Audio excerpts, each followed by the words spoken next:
One of the big mysteries of the Kensington Runestone is how did they get to the middle of Minnesota in the year 1362, and where did they come from? One clue is the text on the side of the runestone, which reads, "We have 10 men by the sea to look after our ships, 14 days' travel from this island, in the year 1362. First off, which sea is the text referring to? Is it Hudson Bay? The word used for sea on the runestone could also mean inland sea, so it could also be referring to either Lake Winnipeg or Lake Superior. But can you get to any of these bodies of water in just 14 days from Kensington, Minnesota?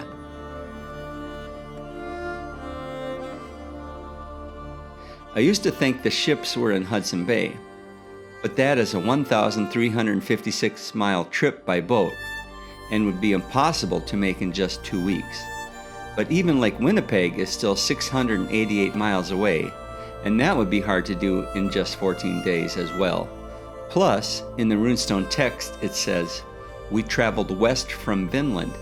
It would make sense in order to get back to Vinland, you would then travel east. So now I believe that the inland sea they were talking about is Lake Superior. But how would you make that trip in just 14 days? The most obvious route would be to go down the Chippewa River to the Minnesota River, which flows into the Mississippi, which takes you to the St. Croix, where you would travel upstream to Lake Superior. But that is still an almost 600-mile journey and would be hard to do in 14 days. I have been on many canoe trips in the Boundary Waters in Minnesota. The longest trip I went on, we traveled 160 miles in 9 days. This trip mainly involved lake travel interspersed with a lot of portages, the longest of which was a 3-mile portage. Given this experience, I approached planning a canoe trip to Duluth as I would plan a trip in the Boundary Waters and find the route that is the shortest and easiest. So doing my research, I discovered a lesser-known river called the Long Prairie River, which flows from Lake Carlos in Alexandria for 94 miles to the Crow Wing River in Motley. Lake Carlos is the top lake in a 20-mile chain of lakes. The bottom of the chain of lakes, Lake Mary, is only 10 miles away from Runestone Hill. If Runestone Hill was an island in 1362, the water levels back then would have been higher, and you could easily have gotten to Lake Mary by boat. You still can today, it just requires some portaging. Once you get to Lake Mary, you can easily travel, with a little portaging, to the tip of Lake Carlos. Then you would travel downstream on the Long Prairie River for 94 miles to the Crow Wing River, which flows into the Mississippi. You then would paddle upstream for 115 miles to Big Sandy Lake and the Savannah Portage State Park. Then you would take a long portage to the St. Louis River, which flows into Lake Superior 75 miles later. In total, this route is only 350 miles and is by far the shortest route I could find. The question is, how navigable is the Long Prairie River? I wasn't sure, so I decided to find out. The Vikings in 1362 didn't travel by canoe, but rather in afterboats, probably something similar to this faring boat on display at the Alexandria Museum.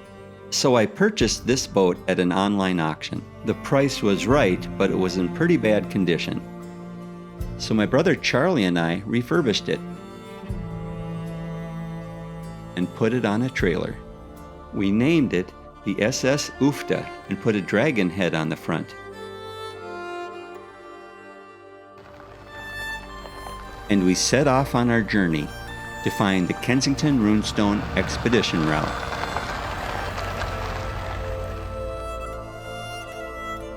We started in front of the Alexandria Museum.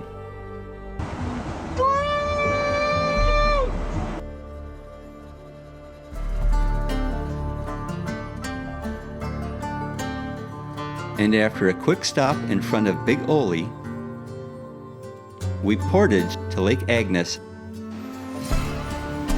and rode our way up to Lake Carlos to the mouth of the Long Prairie River.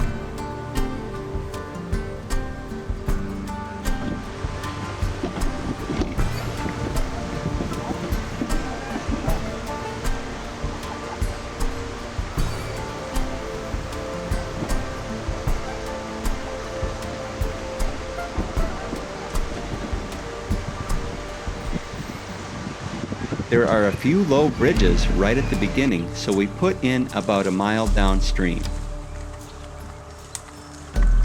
This was in July, and it had been dry, so the river was pretty low, but still quite navigable. The water is very clear and flowed nicely.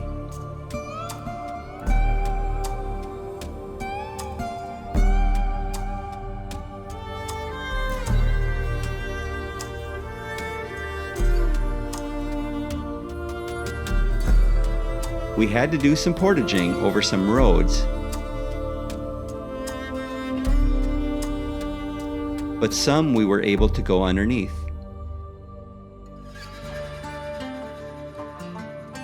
These portages would not have been here in 1362, and the river may have been less twisty back then.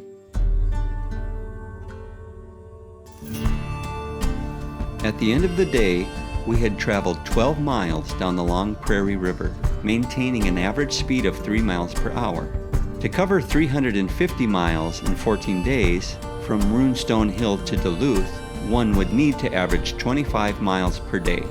So, if you were to travel for 8.5 hours each day at a speed of 3 miles per hour, it would be quite doable.